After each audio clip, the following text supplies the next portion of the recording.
My name is Ronnie Cruz, and this is Path of the Network Marketer. All right, welcome back to the show. In this episode, I want to talk about how COVID-19 changed network marketing, right? How it affected our businesses, and it may not be what you think, right? Like obviously everything was affected, right? Top to bottom, all aspects of our lives were impacted by this global event, and certainly network marketing was not immune to that. However, how it was affected may not be the way you think, and so that's what I want to share with you today. I want to share with you my perspective. Initially, when the world locked down, I didn't see much impact in my business, right? Like not much changed from a sales standpoint, and therefore from an income standpoint, other than we weren't able to do live events, right? We weren't able to do in-person events, and we were able to pivot and adapt to that really quickly, and we took things virtually, right? Like we took to Zoom very fast. Pretty much as soon as the lockdown happened, we started doing things on Zoom, presentations on Zoom, trainings on Zoom, live events and things like that on Zoom virtually. So that first initial phase of the pandemic didn't have a huge impact on my business. However, as things started to kind of progress and the ripple effect of the pandemic started to kind of happen, that's when I started to see things being affected in business. The first place was obviously the supply chain, and therefore product availability. Some of our products did go out of stock, as I'm sure it did for a lot of you. On top of that, some of the delivery issues, right? So the supply chain and how infrastructure and things were operating, even as we transitioned into coming out of lockdown, coming out of quarantine, it was still it had an effect. Customers weren't able to get their products, and from a customer standpoint, if it's out of sight, if it's out of mind.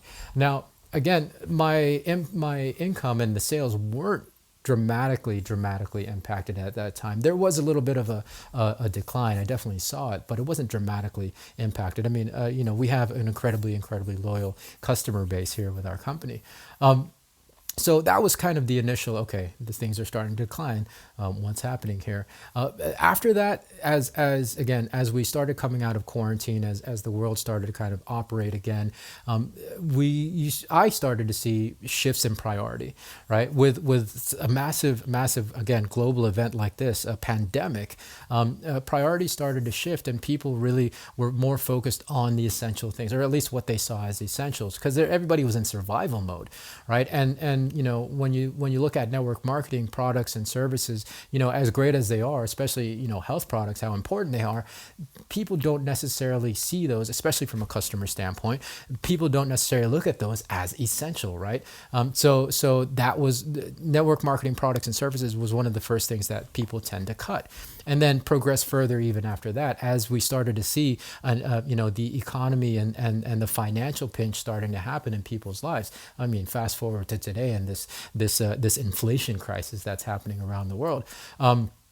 Yeah. I mean, it's one of the things that it's the last thing that people put on their priorities list. They got to put gas in their car before they take your vitamins, right? So this ever growing kind of priority shift, as well as financial shift, and the economic pinch has really taken its toll on sales, and therefore on the income.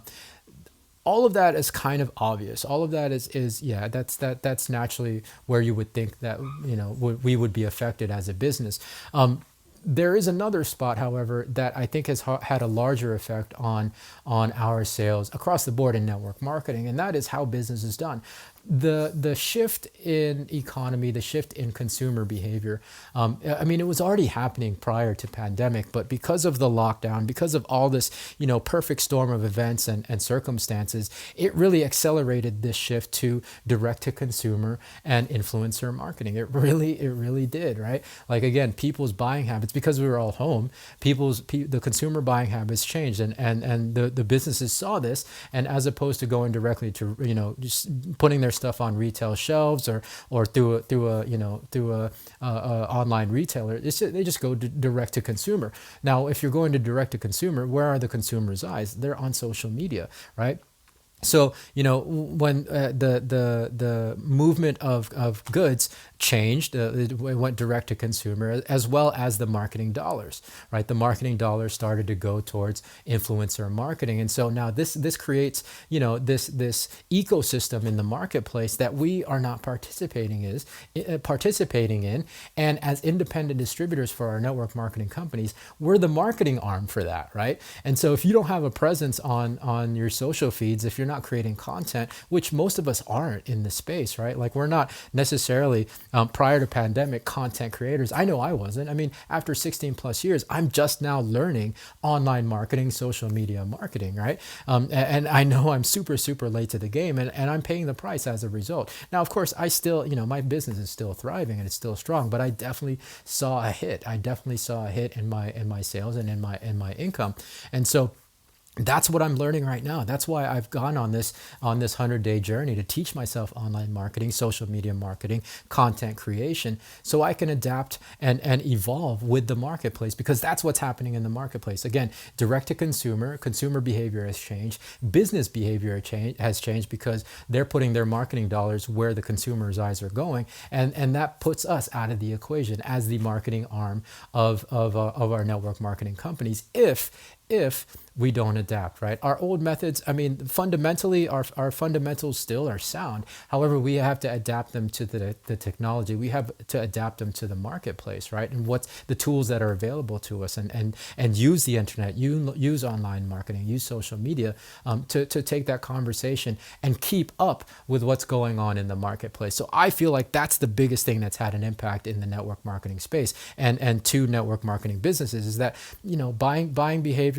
and business behavior as far as marketing has changed, and that's left us in the dust. And so we have to now really, really adapt. And that's what I'm going to cover in the next handful of episodes, how network marketing can survive in this new marketplace, right? In this new marketplace in the next 5 years, 10 years, and beyond.